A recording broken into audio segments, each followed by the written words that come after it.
Our next speaker is Maral Sahebjame. Maral is a third-year PhD student in the Interdisciplinary Near and Middle Eastern Studies program at the University of Washington. Her research focuses on urban narratives of unmarried cohabitation, white marriage, from practitioners in Mashhad, Iran, as well as narratives from journalists, academics, and legal actors that engage in the discourse publicly throughout the Islamic Republic. She spent 2 summers conducting ethnographic pre-dissertation research in Mashhad and Tehran. The title of her talk is White or Temporary, an Alternative Marriage.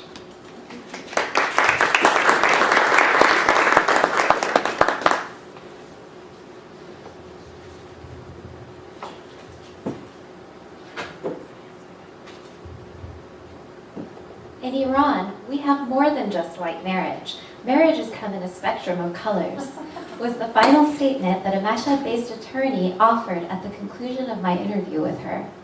When I resumed my field research this summer, I had planned to explore the emergent discourse and practice of unmarried cohabitation, what many of its practitioners label as white marriage. This practice is legally reprehensible due to its implications of extramarital sexual relations, which violate Islamic values. In the Islamic Republic of Iran, where laws are purportedly grounded in a hybrid of Islamic law and civil law, any violation of these Islamic values bears legal consequences. Upon reflection of my fieldwork, however, I realized that the discourse that I had encountered in Iran a year earlier was evolving rapidly and was much more nuanced than I had imagined. Even self-proclaimed practitioners encouraged me to look more carefully beyond the white and for the multiple colors and textures of marriage that exist in Iran today. This realization made me more conscious of my task in presenting a narrative ethnography of a particular. Particular experiences are temporally and geographically contingent, both among individuals and within the individual, which leads me to contend with notions of subjectivity and personhood. Engaging with local Iranian media that discuss temporary and white marriage, and 3 individual narratives, this paper will examine some of the factors that drive Iranians to engage in unmarried cohabitation in spite of its social and legal consequences. The narratives have been compiled from fieldwork I conducted in the summers of 2016 and 2017. The first is from an anthropologist based in a public university in Tehran, who I call Sima, followed by a narrative from Bahar, a family law attorney practicing in Mashhad. The final narrative is from a young man in his mid-20s living in Mashhad who was a self-proclaimed practitioner of white marriage when I first met him last year. In a regulatory Islamic republic that actively engages in campaigns to promote marriage, the emerging discourse on white marriage reveals the adoption of state language in describing this practice as an alternative marriage, in contrast to the state-sanctioned practices of permanent marriage, aqd, and temporary marriage, sigha. Through the analytical framework of gender, narratives of white marriage reveal the ways in which the persistence of rights-based Islamic discourses in Iran have provided Iranians agency to negotiate demands and engage in cultural production that takes place at the social and political levels. Ultimately, this paper engages with this counterintuitive outcome of an Islamic republic in which Iranians navigate between personhood and subjectivity outside of the law and within structures of power as they rewrite Islamic epistemology and ontology. As individual Iranians explore new boundaries of acceptability in gender relations, they control the actual social debates and fashion new subjectivities through the consolidation of gendered rights and responsibilities. Post-colonial ethnographic literature on Islamist particulars reveals the subjective ways in which individuals claim agency. Agency and local practices are constructed within power structures, and the subject emerges in and through a truth that is coordinated within a certain regime of power. The discursive construction of the individual becomes a paradox when the individual is at the same time an agent within and aware of the subordination of techniques of power. This paradox is the intersection where personhood and subjectivity meet in the creation of the self. Personhood concerns the self, kinship, gender, the body, and politics, and is the space where individual desires are developed and a self is created through relationships with others. Subjectivity is produced at the intersection of individual reflection and participation in society. The individual's navigation between personhood and subjectivity are entirely political, as they take place within structures of power. In the Islamic Republic, the structures operate under the guardianship of the highest Islamic authority in the country and implement Sharia jurisprudence, supplemented with dynamic fiqh, which is clerical interpretations of Sharia, which allow exegetes to consider categories of time, era, age, as well as place, location, and venue. Sharia jurisprudence is a temporally contingent source of family and personal status laws. While initially the Islamic Republic codified laws of social behavior and changed personal status laws to limit women's rights, these laws were challenged in later decades as women gained negotiating power. The government faced a paradox that placed the state between its support for the high status of women in Islam and its restrictive version of Sharia law, prompting women to take collective action against injustice. The state's claim to Sharia has exposed the gap between Sharia and patriarchal assumptions by which marriage is defined in fiqh, and is used as a bargaining chip by women. Over time, dynamic fiqh created paths for women to challenge patriarchal philosophy toward greater gender equality and socio-political rights, impacting power dynamics within the family and consequently marriage discourse. Temporary marriage exists in a post-revolutionary Iran where sex segregation dominates the social structure. As Shahla Ha'eri suggests, it is a view that at once celebrates sexuality, yet tries to contain it within religiously sanctioned boundaries, a view that on one level denies the association of genders, yet on another level provides alternative frameworks for making such associations easily attainable. Although sigha is a viable option for Iranians seeking temporary relationships, many Iranians avoid it on the grounds that it enforces gender inequality, opting for white marriage instead. In 2015, in declaring her criticism of white marriage and advocacy for sigha reform, Tehran-based women's rights activist Turan Valimurad unpacked temporary and white marriage. She claimed that Iranians perceive sigha negatively because 1, a majority of its practitioners are married men who engage in extramarital affairs, and 2, Iranians often view it as a tool used by sex workers to legalize their behavior. Valimurad urges that because of the inherent disadvantages of a white marriage for women, the government should take responsibility through legislation reform to change the prevalent perception of sigha and redefine it. For example, illegalizing one-hour marriages would eliminate the association of sigha with sex workers. Officials and analysts, including Valimurad, advocate for temporary marriage over white marriage because the latter does not legally hold a man to any responsibilities, nor guarantee a woman rights. In a sigha, a contract is stipulated upon, and if it is reformed according to Valimurad's recommendations, a woman can be granted more negotiating power and legal rights that do not exist as a part of a white marriage. In 2014, discourse of white marriage became a voice that the state could no longer ignore. When the Tehran-based monthly magazine, Today's Women, Zanane Emruz, headed by Shahla Sherkat, published an article entitled White Marriage, Ailment or Remedy, Azawaj Sifid Dar ya Darman. The following year, the Board for Supervision of the Iranian Press banned the magazine for its alleged promotion of white marriage. The report includes narratives from practitioners in Tehran both in support of and against the practice, and concludes that white marriage often bears a heavier social and emotional burden for women. In her defense of the article, Sherkat argued that in fact it offered a critique of the practice, particularly regarding its consequences for women.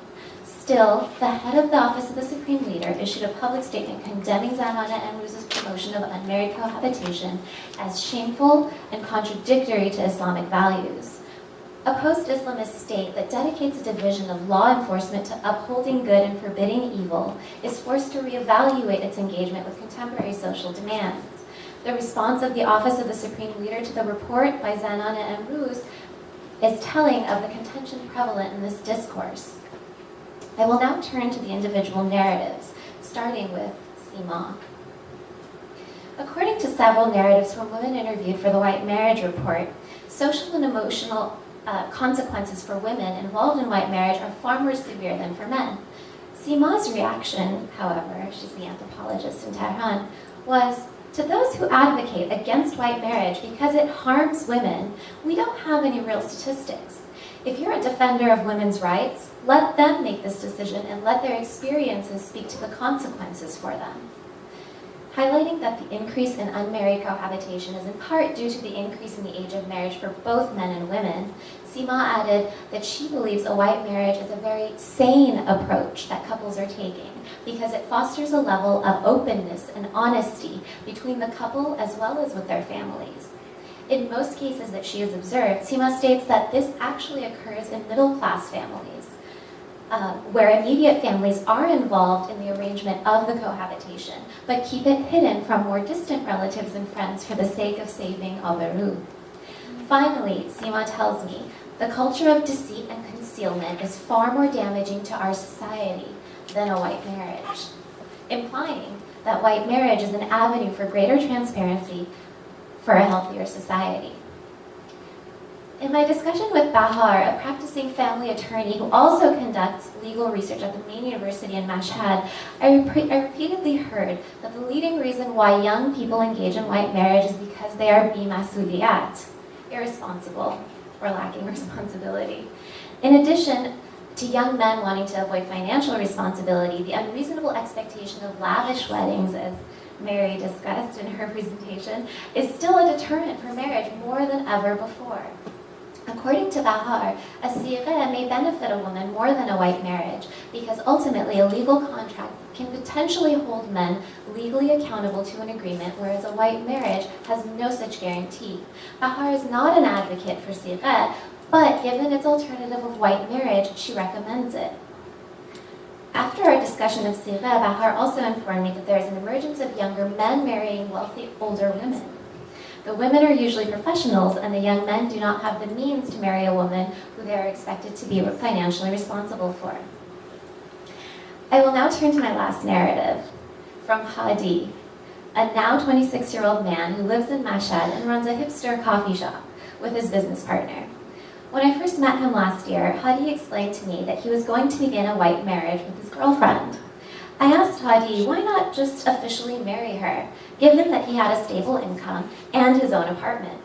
His response was, I don't have the mental maturity to get married. In addition, while my girlfriend does not expect a nice car or house, my wife would. Right now, I'm unmarried, but I am committed. Hadi continued to explaining that white marriage can be considered a low-cost marriage, but also added that from the moment his girlfriend moves in with him, he expects to take full responsibility of all of her expenses. I would soon discover that he also covered the financial costs of an abortion that his girlfriend had 1 year earlier, which speaks to a question I think someone raised about what happens when they get abortion, is the answer. The possibility of pregnancy is one of the gravest concerns for sexually active unmarried couples due to the religious and social taboo around the birth of a child out of wedlock. For Hadi, just as for several other practitioners I had spoken to, a white marriage is expected to last longer than an ordinary relationship because you start to develop an awareness that your girlfriend is Khanum Khune, the woman of the house. Moving in with his girlfriend stems from his desire to develop a deeper relationship with her, or Amir Shodan. When Hadi spoke of his white marriage, he framed it in terms of what he called a type of sakhdar shekani, breaking of foundations or structures. He is breaking foundations and structures at the state and legal level by not only engaging in an unmarried sexual relationship, but also cohabitating, which increases the visibility of this unsanctioned behavior. Finally, Hadi informed me that in a white marriage, infidelity will likely occur at a higher rate than in a traditional marriage. In a white marriage, there is no aberu, face or honor, to be preserved, particularly among the families. Consequently, he explained, because an official marriage requires the involvement of a family, so much is at stake that he would be deterred from infidelity. This raises the question then, that if infidelity occurs at a higher rate among white marriages than traditional marriages, then what does it provide that makes it so worthwhile? Soon I would come to find that Hadi's girlfriend had been unfaithful for 3 of the 3.5 years that they had been together. In spite of feelings of betrayal, however, Hadi decided to forgive her and save his relationship with the person he described as the most important part of his life. My return to Mashhad this year made me even more cognizant of the value of narrative ethnography as I learned that Hadi's narrative of white marriage had changed. I live with my girlfriend because I love her and need to be with her, but I don't want to call it white marriage. A white marriage makes people bimasuliyat, irresponsible. I want to live with my girlfriend for no reason other than the fact that I am committed to her. As he explained this, I realized that it was a struggle for him to try to define his relationship with labels, but instead preferred to describe his desired feelings and experiences. This summer, I also learned of Hadi's interest in Ayatollah Motahhari's analyses on sexuality and gender roles and duties, as well as his objection to all Islamic justifications provided for Hadi's objection. Sorry, I should have made that clear. Additionally, he expressed an admiration for Khomeini's letters to his wife, which according to Hadi were written with great passion and respect. The title of this paper was inspired by the last thing that Hadi said to me when I was leaving Iran last summer. He asked me this question: isn't white marriage in essence a sigha, a temporary marriage? This prompted me to look into the ways in which public actors like Vali Morad have taken on reconciling temporary marriage with the demands of those who engage in unmarried cohabitation. Amendment of existing temporary marriage laws could be a strategy for the state to gain more control over sexuality as they invite citizens to have proper sex, and potentially curb the alleged moral crisis of marriage. This discourse on unmarried cohabitation is telling of the moment when the individual is simultaneously the subject and object of power, of a young man's engagement with his desires and behavior that are deemed un-Islamic but are also influenced by Motahhari and Khomeini, of navigating between a subjectivity that prescribes gendered duties and a personhood that desires gendered rights. It is the soft power of this discourse and its actors in cultural production that forces otherwise reluctant state actors to participate in rewriting subjectivities and refashioning selves.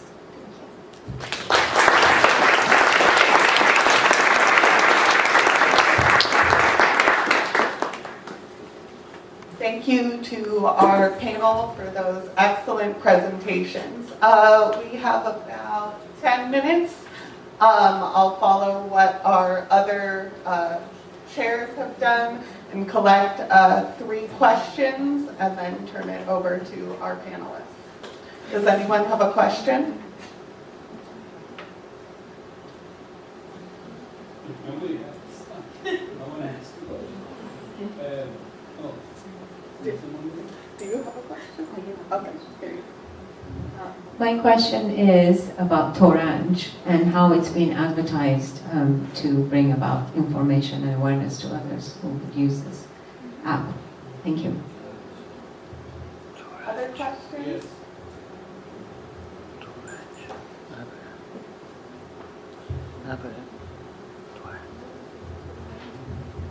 My question is, I think, sorry, I forgot your name. In marriage, you mentioned about government-sponsored marriages. This practice has been going on for about 40 years that I remember in Bangkok. I visited once, happened to be there, and this took place. The government supports the young people that want to get married, match them on a computer program, and then they say, okay, you have a choice. And after they get together, take them in a group of what I attended was 90 people in a beautiful park. The ceremony was taking place. Now these people were given government support, help, and also one thing that I noticed is that if they were in line for getting government support for example, getting an apartment to live. And in that case, if they support their parents and bring their parents in, they move from bottom of the line to the front line to take these couples, to have the apartment around that. What you mentioned, I'm just interested, I told you a long story. Is this practice in Iran existing right now or just ended? Does anyone else have a question?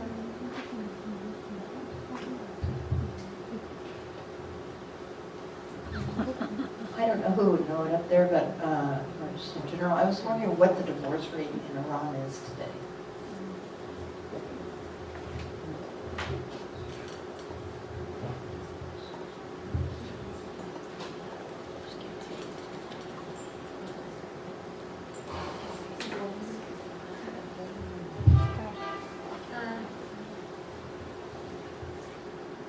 Yeah, the answer is actually more important thing for advertising Torrent for us till now is media, and we usually use the activists, feminist activists that they're gonna help us or other organization. But as you know, yeah, the media is the best thing to knowing about that and advertising it.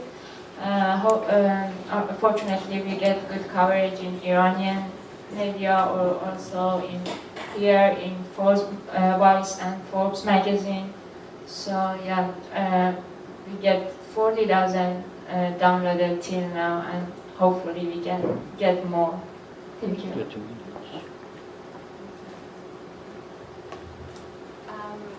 Starting with the last question. So currently the divorce rate is around 25%, 1 out of 4 couples. But what is significant about the divorce rates in Iran is that the patterns have been changing and the growth rate has also been very alarming. So what you see is that the age of marriage has been increasing, and as one of the other presenters also mentioned, some of the small conservative cities also have a huge growth rate in their marriage, in their divorce rates. And regarding your other question, did you mean the online matchmaking website? Is it